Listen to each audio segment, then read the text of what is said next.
Hello students, welcome back to study point. तो इस video में हम बीए, बीएससी, बीकॉम के लिए जो हमारा क्वालिफाइंग पेपर है स्किल डेवलपमेंट एंड कम्युनिकेशन, उसके कुछ इंपॉर्टेंट क्वेश्चंस को देख रहे हैं, जिसमें क्वेश्चन नंबर 1 to 50 हम लास्ट वीडियो में कवर कर चुके हैं। इसमें हम 51 से स्टार्ट करेंगे।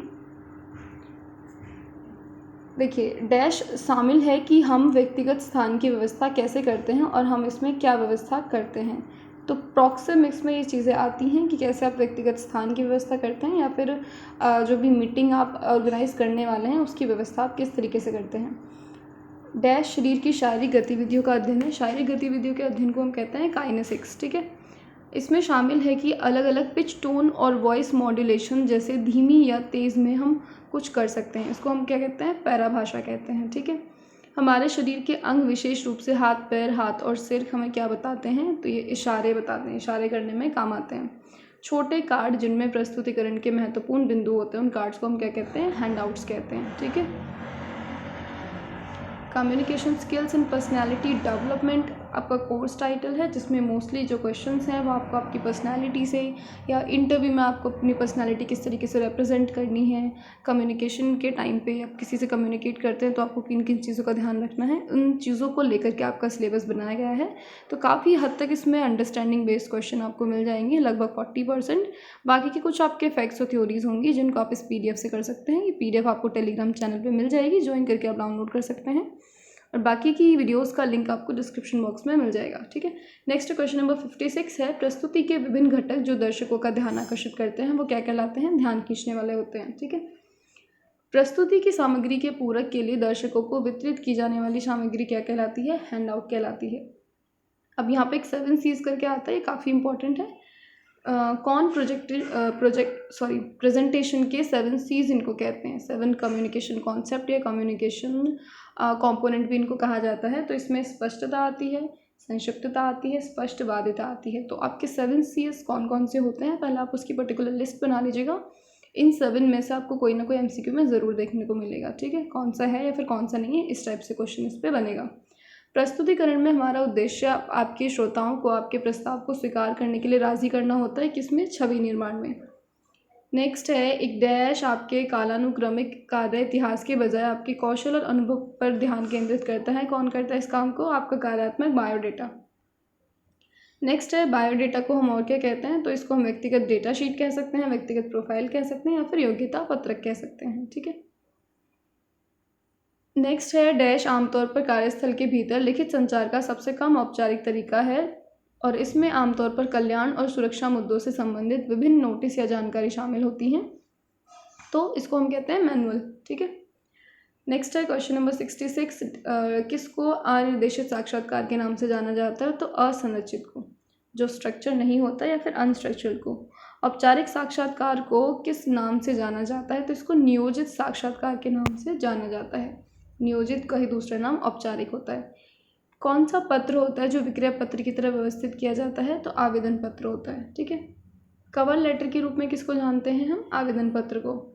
आपके कौशल और अनुभव पर अतिरिक्त जानकारी प्रदान करने के लिए आपका जो बायोडेटा है उसके साथ भेजा गया एक दस्तावेज है, तो बायोडेटा बोलते हैं उसको। जिस विशेष नौकरी के लिए आप आवेदन कर रहे हैं उसके लिए आपके सबसे प्रासंगिक पेशेवर अनुभवों का सारांश किस में होता है, आपके रिज्यूम में होता है। आपकी शैक्षिक और शैक्षणिक पृष्ठभूमि के साथ साथ शिक्षण और अनुसंधान अनुभव, प्रकाशन, प्रस्तुतियाँ, पुरस्कार, सम्मान और संबंधितता का सारांश किस में होता है, जीवन वृत्त में। ठीक है, नेक्स्ट है, एक उद्देश्य और विशिष्ट रिसीवर या पाठक के लिए निर्दिष्ट संचार क्या होता है, रिपोर्ट होती है। प्राप्तकर्ता को प्रसन्न करने वाले व्यावसायिक पत्र को क्या कहते हैं, प्रशंसा पत्र कहते हैं। मेमो शब्द का इस्तेमाल होता है, आपने कई बार अक्सर इसको पढ़ा होगा, तो ये एक संक्षिप्त रूप है, किसका संक्षिप्त रूप है, ये ज्ञापन का। ठीक है, जैसे ऑफिस ऑफ मेमोरेंडम को भी आपने अक्सर ऑफिस ऑफ मेमो लिखा देखा होगा। ठीक है, मेमो एक लैटिन शब्द से बना है जिसका मतलब होता है एक बात जो याद रखनी चाहिए। मेमो की एक विशेषता क्या है, औपचारिक होता है वो, और इनको छोड़कर सभी व्यवसाय पत्र लेखन के सिद्धांत हैं समवर्तिता को छोड़कर। कौन सा व्यवसायिक पत्र का अनिवार्य भाग नहीं होता है, तो क्लोज इसका अनिवार्य भाग नहीं है। बाकी बॉडी, सैल्यूटेशन, अटेंशन लाइन सब कुछ इंपॉर्टेंट होता है। किसी रिपोर्ट की गुणवत्ता मुख्य रूप से निर्धारित होती है डेटा की सटीकता से। ठीक है, एक बायोडेटा का सारांश प्रस्तुत करता है शिक्षा और अनुभव। नेक्स्ट हम देख लेते हैं समूह चर्चा का उद्देश्य क्या होता है। तो समूह संचार कौशल। मॉडरेटर की प्राथमिक भूमिका क्या होती है? जीडी के सुचारक, मतलब ग्रुप डिस्कशन के सुचारू कामकाज को सुविधाजनक बनाना। ठीक है, किसी मीटिंग के समय से पहले पहुंचना किसका उदाहरण है? तो अशाब्दिक संचार का।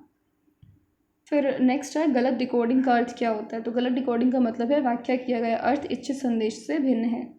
उसके बाद है नौकरी के आवेदन पत्र से पहले बायोडाटा इसलिए लिखना चाहिए ताकि बायोडाटा पत्र से अधिक महत्वपूर्ण होता है। एक जीडी अत्यधिक संरचित होता है। क्यों? ग्रुप डिस्कशन को हम स्ट्रक्चरल कहते हैं। क्यों? क्योंकि विषय, समय और प्रतिभागियों की संख्या सभी पहले से इसमें तय की जाती है। बाकी के क्वेश्चन आपको इसी बेस्ड मिलेंगे ग्रुप डिस्कशन पे। और इसमें से कौन सुनने में बाधा है? तो सुनने में बाधा होता है समय से पहले मूल्यांकन, सुस्ती या फिर बाहरी विकर्षण। ठीक है, बाकी के क्वेश्चन आपको इसी पे बेस्ड मिल जाएंगे। जैसे कि अच्छी सुनने की प्रक्रिया के तत्व आपसे पूछे हैं। ध्यान देना, सुनना, समझना, याद रखना, ये कुछ तत्व होते हैं। सुनने का महत्वपूर्ण कार्य दूसरे व्यक्ति के साथ संबंध बनाना होता है। कैसा संबंध होता है यहाँ पे? सुनना। व्यक्ति की अपने बारे में एक शारीरिक, सामाजिक और आध्यात्मिक और नैतिक प्राणी के रूप में अवधारणा होती है। इसको हम कहते हैं स्व अवधारणा। ठीक है, नेक्स्ट है कौन मनोवृत्ति का घटक नहीं है? तो मनोवृत्ति में खुलापन नहीं आता है। भावनात्मक, संज्ञानात्मक, जानबूझकर ये सारी चीज़ें आती हैं। कालक्रम को भाषा के नाम से भी जाना जाता है। तो कालक्रम को समय के नाम से भी जाना जाता है। सिंपल है। उसके बाद है कौन बताता है कि हमारा शरीर कैसे संचार करता है? तो काइनेक्सिस, ये पहले भी आप कर चुके हैं। और किसका अर्थ होता है? हमारी आवाज़, तनाव, ठहराव आदि कैसे संचार होते हैं? तो ये पैरालैंग्वेज होते हैं। ठीक है, नेक्स्ट है हमारे पास अपने आप से, अपने मन से बात करना, एकांतवास, नाटक के कार्य आदि। ये सब किसके अंदर आते हैं? अंतर्वैयक्तिक संचार के अंदर। दो व्यक्तियों के बीच संदेशों का आदान प्रदान, बातचीत, संवाद, साक्षात्कार आदि क्या शो करता है? पारस्परिक संचार। कक्षा, शिक्षण और निर्देशन की बैठक किसके उदाहरण होते हैं? समूह संचार के। ठीक है, समाचार पत्र और टेलीविज़न के माध्यम से संचार को हम क्या कहते हैं? जनसंचार कहते हैं। बाकी क्वेश्चन भी आपको संचार पे ही बेस्ड मिलेंगे जिनको हम करेंगे नेक्स्ट वीडियो में।